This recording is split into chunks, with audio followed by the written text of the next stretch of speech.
یہودی اور عیسائی کو اپنا دوست نہ بناؤ، اس لیے کہ واپس میں ایک دوسرے کے دوست ہیں۔ تو بات اتنی بھی کافی تھی، لیکن فرمایا اللہ تعالیٰ نے وَمَن يَتَوَلَّهُم مِّنكُمْ، جو تم میں سے انہیں اپنا دوست بنائے گا۔ تمہیں منع کر دیا ہے، ہم نے روک دیا ہے کہ دوست بنانا، اور اگر وَمَن يَتَوَلَّهُم مِّنكُمْ، جو تم میں سے، وَمَن يَتَوَلَّهُم مِّنكُمْ، جو بھی تم میں سے انہیں اپنا دوست بنائے گا فَإِنَّهُ مِنْهُمْ، تو وہ انہی میں سے ہے۔ تمہیں بتا دیا ہے کہ دوست یہودی اور عیسائی کو کبھی دوست بنانا، اور اگر بناؤ گے تو پھر تم، اور پھر جو قرآن مجید نے بات اس آیہ مقدسہ کو جو ختم فرمایا تو فرمایا ان اللہ لا یہدی القوم الظالمین، بے شک اللہ ظالموں کی قوم کو ہدایت نہیں دیتا، ظلم کرنے والوں کے نصیب میں ہدایت نہیں ہوتی۔ بخاری شریف میں ایک حدیث ہے، بات مضبوط کرنے کے لیے عرض کرتا ہوں۔ حضرت یحییٰ ایک تابعی بزرگ ہے، وہ کہتے ہیں حضرت عبداللہ ابن عمر رضی اللہ تعالیٰ عنہ میرے پاس آئے تو میں نے ان سے کہا حضور ہمارے محلے میں ایک جماعت رہتی ہے مسلمانوں کی، وہ نمازیں بھی پڑھتے ہیں، روزے بھی رکھتے ہیں، زکوٰۃ بھی دیتے ہیں، حج بھی کرتے ہیں، بس تقدیر کو نہیں مانتے، صرف ایک چیز کے انکاری ہے، تقدیر کے۔ تو کیا حکم ہے؟ تو آپ فرمانے لگے ان سے کہہ دو کہ ہمارا تمہارا کوئی تعلق نہیں، ان سے کہہ دو ہمارا تمہارا کوئی رشتہ نہیں، ہمارا تمہارا کوئی کسی قسم کا رابطہ۔ اور فرمایا ان کو بتا دینا کہ رسول پاک کے صحابی نے فتویٰ دیا ہے جتنی مرضی نمازیں پڑھو، جتنے مرضی روزے رکھو، اور احد پہاڑ کے برابر اگر تمہارا دل کرے تو صدقے کرو، پر تمہارا کوئی عمل اللہ کی بارگاہ میں قبول نہیں جب تک تمہارا عقیدہ صحیح نہیں، جب تک تمہارا نظریہ ٹھیک نہیں، اتنی دیر تک کوئی عمل اللہ کی بارگاہ میں تمہارا قابل قبول نہیں۔ اساس پر، بنیاد پر کوئی سمجھوتا ہو سکتا، بنیادوں پر سمجھوتے نہیں ہوتے بھائی۔ اور ایک ہوتا ہے گناہگار، ایک ہوتا ہے غدار۔ گناہگار اور غدار میں بڑا فرق ہوتا ہے۔ ایک آدمی شراب پیتا ہے، کسی نے اس کو منع کیا تو اس نے کہا یار میری غلطی ہے، آئندہ نہیں پیوں گا، وہ گناہگار ہے۔ ایک نے کہا نہیں پینی چاہیے، وہ کافر ہے۔ ایک نماز نہیں پڑھتا، اس کو کہا پڑھ، بہانے لگاتا ہے کپڑے نہیں صحیح، رمضان سے شروع کروں گا، کوشش ہے بس، وہ گناہگار ہے۔ ایک کہتا ہے نماز پڑھنی نہیں چاہیے، وہ کافر ہے۔ ایک کے جیب میں پیسے تھے، حج کرنے نہیں گیا، بہت بڑا گناہ کیا۔ ایک کہتا ہے حج کرنا ہی نہیں چاہیے، وہ کافر ہو گیا۔ او بھائی گناہگار اور ہوتا ہے، غدار، دونوں میں فرق ہے۔ اب تو غداریاں ہو رہی ہیں سرے عام، حملے ہو رہے ہیں، حکومتوں پر پریشر ہے۔ یورپ ایک منٹ سے پہلے مرزئی کو ویزا دیتا ہے، قادیانی کو ویزا دیتا ہے۔ یہ سپر کافر ہے قادیانی اور مرزئی، اور بڑی ذمہ داری سے کہہ رہا ہوں، یہ کل بھی کافر تھے، آج بھی، کل بھی کافر تھے اور آج بھی، اور قیامت تک۔ اور اگلی بات سن لو، من شکا فی کفر ہی فقط کفر، جو ان کے کفر میں شک کرے وہ بھی کافر ہے۔ سن لو، یہ فتویٰ دے دینا بے شک جس کو مرضی۔ منش ایسے پتہ نہیں چلا، یہ تو جو مدہوش ہوتے ہیں انہیں پتہ چل جاتا ہے یہ نبی پاک کی عزت کی بات ہو رہی ہے۔ بندہ مدہوش ہو نا، مدہوش بے ہوش ہو مسلمان، رسول اللہ کی بات ہو تو اس کی بھی آنکھیں کھل جایا کرتی ہیں۔ اور تم جاگتے پڑھے لکھے اسمبلیوں میں بیٹھے مالدار، تم پتہ ہی نہیں چلا قانون بدل گیا، خبر ہی نہیں ہوئی۔ یہ دھوکہ کسی اور کو دینا، ہم تمہارے ان دھوکوں میں آنے والے کہ کسی اور کو سنانا کہانیاں، ہمیں نہیں سمجھ آتی تمہاری کہانیاں، کہتے غلطی ہو گئی، بھول گئے۔ اور وزیر اعلیٰ صاحب کہتے ہیں اس کو نکال دینا چاہیے، کس نے نکالنا ہے نا تماشا، کہتے ہیں اس کو نکال دینا چاہیے جس نے اس قانون میں، تو کس نے نکالنا ہے؟ حکومت تو آپ کی ہے، تو کون نکالے گا؟ شرم کرو، مر جاؤ ڈوب کے۔ یہ تمہارا طریقہ ہے، جرم کرتے اور جرم کر کے کہتے ہو نہیں نکال دیں، کون نکالے گا؟ نکالو، پتہ چلے تمہارا۔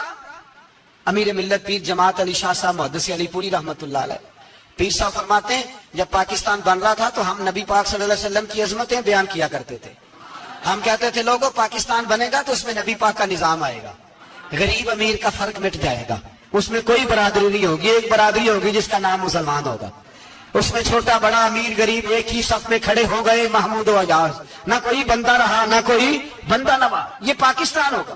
اور کہتے ہیں ہندو پنڈت تقریریں کرتے تھے، او وہاں نبی پاک کا نظام نافذ ہوگا، معاذ اللہ ہاتھ کٹیں گے، گردنیں کٹیں گی، بڑا وہ معاذ اللہ مخالفت کرتے تھے۔ وہ کیا پتا تھا کہ بعد میں یہاں بھی سارے وہی تماشے ہوں گے جو وہ کہہ رہے ہیں. تو پیر صاحب کہتے ہیں کہ جگہ ہندوؤں کا جلسہ تھا, ہندوؤں کا پنڈت تقریر کر رہا تھا, وہاں سارے ہندو بیٹھے تھے. تو اس پنڈت نے نا تقریر کرتے کرتے نبی پاک کی شان میں کوئی بے ادبی کر دی معاذ اللہ, کیونکہ سارے ہندو تھے, کوئی مسلمان نہیں تھا. ایک ملنگ بیٹھا تھا دور, اس نے دوری ڈنڈا پکڑا ہوا تھا اور کوئی اپنی موج کا کام کر رہا تھا. آپ کو پتا ہے ان کے پاس جو ڈنڈا ہوتا ہے بڑا رنگین ہوتا ہے, کوئی اسپیشل بنایا ہوتا ہے انہوں نے. تو بیٹھا تھا ملنگ. میں نے کہا بے ہوش بھی ہو نا, جو بے ہوش ہو مسلمان, رسول اللہ کا نام آئے تو اس کی بھی آنکھیں کھل جایا کرتی ہے. تیری بند کی بند ہی رہ گئی, یہ کیسے ہو گیا؟ ہاتھ میں ڈنڈا تھا اور وہ اپنے کام لگا ہوا تھا. جب اس کے کانوں میں اسپیکر کی آواز آئی نا کہ نبی پاک کے بارے میں بات کی ہے, تو ڈنڈا اٹھایا, پیچھے سے اسٹیج پہ چڑھ گیا. اور ہندوؤں نے سمجھا ملنگ آدمی ہے, اس نے کیا کرنا ہے. آیا پنڈت کے پاس اور وہ کہتا ہے میں نے 3 ڈنڈے اتنی زور سے مارے کہ چوتھے کی ضرورت ہی نہ پڑی. اتنی زور سے 3 ڈنڈے سر پہ مارے کہ چوتھے کی ضرورت ہے. اس کی پھر آواز نکلی, مر گیا وہ. مجھے پکڑا, جیل میں پھینک دیا. امیر ملت پیر جماعت علی شاہ صاحب کہتے ہیں میں امرتسر کی جیل میں ملنے گیا, اور میں نے اس کے سامنے کھڑے ہو کے کہا, میں نے کہا بے لیا, نہ تو نماز پڑھے, نہ تو روزہ رکھے, نہ تو مسجد آئے, نہ تو کوئی اور کام کرے, اور اتنا بڑا تو نے کام کیا, گستاخ مار دیا. تو پیر صاحب کہتے ہیں وہ ملنگ اپنے پیروں پہ اٹھ کے کھڑا ہو گیا اور اس کی آنکھوں میں آنسو تھے, اور میری طرف دیکھ کے کہنے لگا پیر جی میں لمیاں گلاں تے نہیں آؤندیاں, میں ان پڑھا چوکھا تے نہیں مینوں پتا, گناہگار ہاں, بڑا گناہگار ہاں, بڑا گناہگار ہاں, بڑا گناہگار, بڑا گناہگار ہاں, پر قسم اللہ دی عزت دی میں گناہگار ہاں پر اپنے نبی دا غدار نہیں, گناہگار ہاں پر رسول اللہ دا غدار ہے. کوئی بات نہیں, اگر کوتاہیاں کرتا ہوں تو یہ تو نہیں نہ ہو سکتا کہ اونچی اور سچی سرکار کی کو میرے سامنے بے ادبی کر کے چلا جائے. یہ تینوں پتہ ہی نہیں لگا, تو کہتا خبر ہی نہیں ہوئی, کب ہو گیا پتہ ہی نہیں تھا. وضاحتیں دیتا پھرتا ہے, اور کچھ مولوی ملا جو دھبا ہے دین کے نام پہ, وہ وضاحتیں دیتے پھرتے ہیں, کہتے ہیں مناظرے کر لو, شرم کرو. دین کے نام پر ووٹ مانگ کے اسمبلیوں میں جاتے ہو اور وہاں جا کے ان بھائی مانوں کی گودوں میں بیٹھ جاتے ہو, تمہیں حیا نہیں آتی. اور نبی پاک کی بات آئے تو پھر بھی تمہاری غیرت جوش نہیں مارتی, پھر بھی دلیلیں دیتے پھرتے ہو.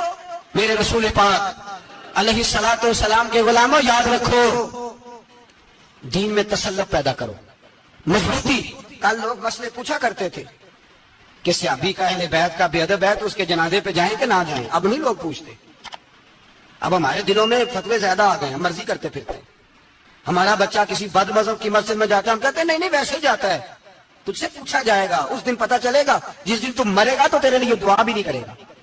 یہ میرے رسول پاک علیہ الصلوۃ والسلام کے صحابہ میں تسلط تھا, تسلط.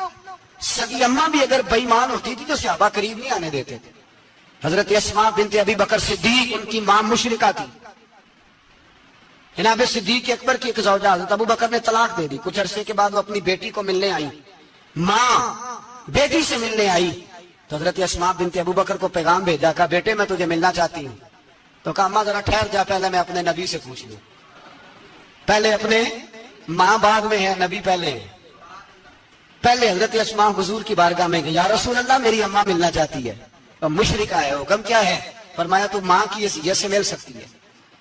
انہوں نے تو سگے ماں باپ سے ناطے توڑ لیے, سگے رشتہ داروں سے, اور تو ان سے دوستیاں ختم نہیں کر سکتا, تیرا تعلق بھی نہیں. نہیں, سارے اسی کو پکارتے ہیں, سارے ایک ہی ہیں. یہ تماشے کسی اور کو دکھانا, یہاں رسول اللہ کے غلام بستے ہیں 100 سال. اور اگر پھر بھی تجھے تسلی نہ ہو تو جنت البقیع میں جا اور سیدہ طیبہ طاہرہ حضرت فاطمہ الزہرا سے پوچھ, ان سے پوچھ بی بی اس دین کی قدر کیا ہے.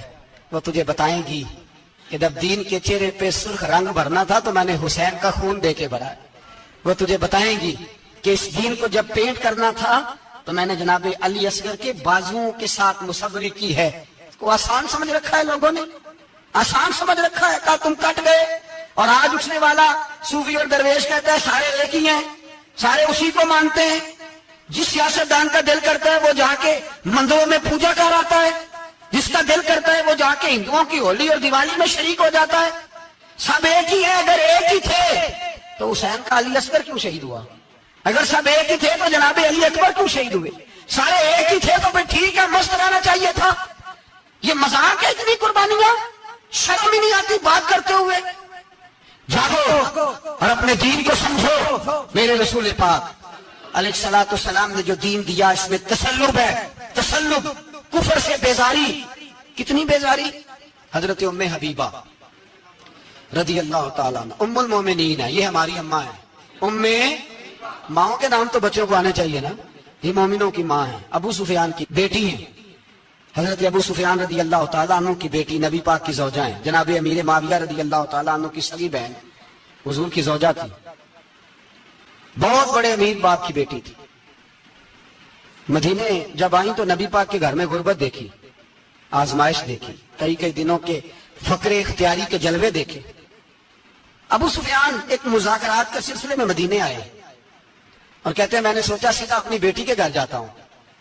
تو کہتے ہیں میں حضرت ام حبیبہ کے صحن میں داخل ہوا تو چارپائی پہ بستر بچھا ہوا تھا اور ام حبیبہ ایک سائڈ پہ بیٹھ کر تو سوئی دھاگے کے ساتھ کوئی کام کر رہی تھی. ابو سفیان کہتے ہیں میری بیٹی کی نظر پڑی تو ام جلدی سے اٹھ کے بستر جو چارپائی پہ بچھا ہوا تھا وہ بستر اٹھایا، لپیٹا، اندر لے گئی.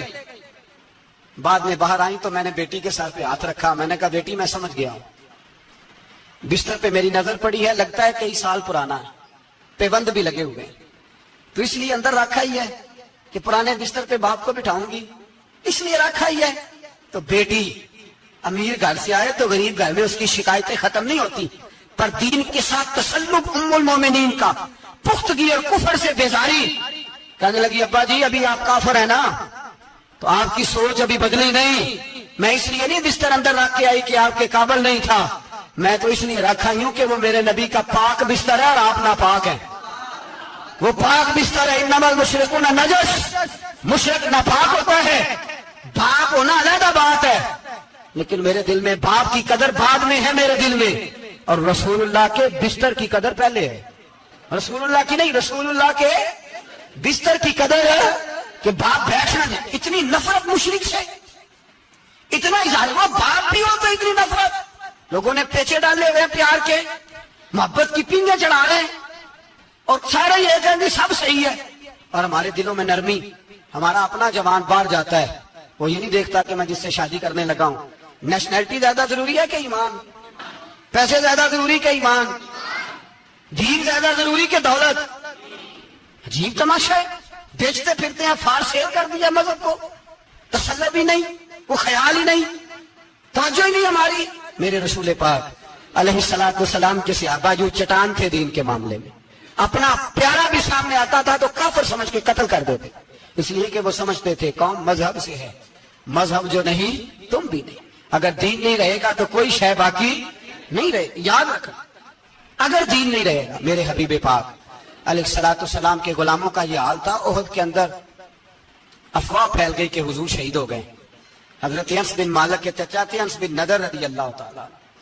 جب افواہ پھیلی نا حضور شہید ہو گئے تو جناب انس بن نضر اٹھے، تلوار پکڑی، صحابہ سے کہنے لگے یہاں کیوں بیٹھے ہو؟ کہا حضور شہید ہو گئے، ہم کیا کریں؟ فرمایا حضور شہید ہو گئے تو ہم زندہ رہ کے کیا کریں گے؟